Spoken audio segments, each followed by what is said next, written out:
So this video has stretches for your ankle and Achilles to help with recovery from ankle sprain, and also for good strengthening and conditioning for your ankle for sports. So the first thing I recommend is just writing the alphabet with your foot. So just big cursive letters through the entire alphabet. This helps move your foot in different positions so that you're actually moving and stretching through the different contours of the foot and the different motions that we tend to ignore.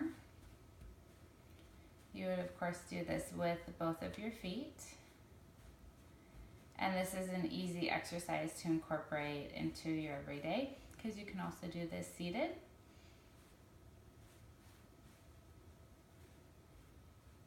And try to let the toes relax and move a little bit as well.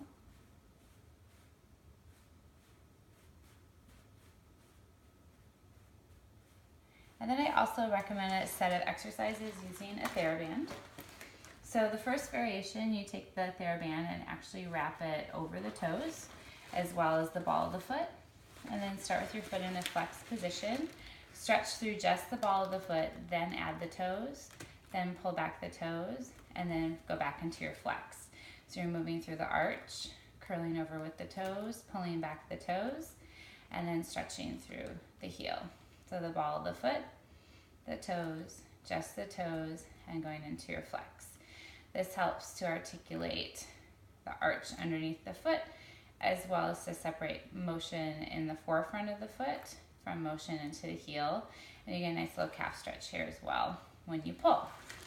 Then take the TheraBand into the hand closest to the midline of the body and pull the TheraBand in that direction. So you're taking the TheraBand across the body away from the foot that you're working, keeping your hip still so we don't want any motion in the hip. Take the foot and a motion away from the TheraBand.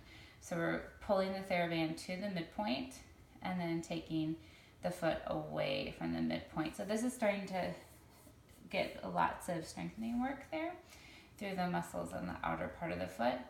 When people sprain, they tend to roll towards the outer part. So it's good to make sure that these are staying strong. Then switch the TheraBand to the opposite hand and pull it across the body. And then take your foot and move in the opposite direction towards the midline of the body. So TheraBand across and foot going towards the midline. And again, you're looking to make sure that it's not actually coming from your hip.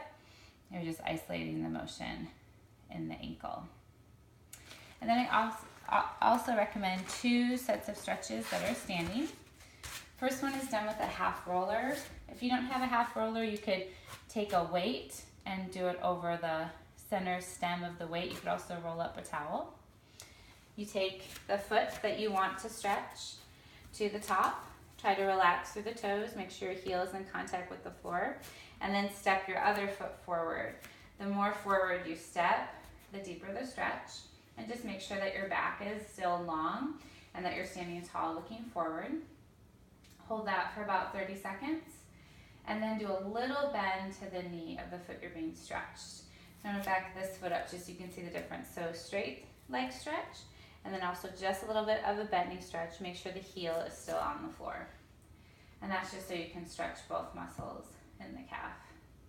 Hold it for about 30 seconds.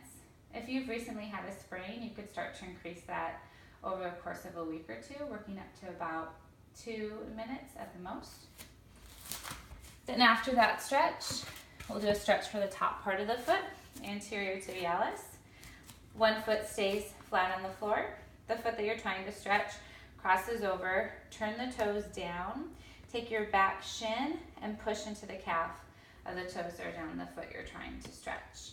So this will help open and stretch all through here, through the front part of the foot. Great if you get shin splints.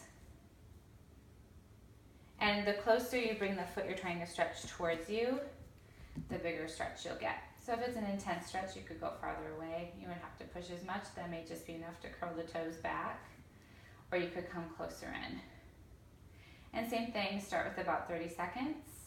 You could always work up to a deeper stretch. And then finally, just finish with some good heel lifts, standing in parallel, rising up and lowering down. And just trying to make sure that the weight in your foot stays even as you rise and as you lower. So you want to check and make sure you're not rolling in or out. After that, you could always go back and do your stretches again or your calf stretch.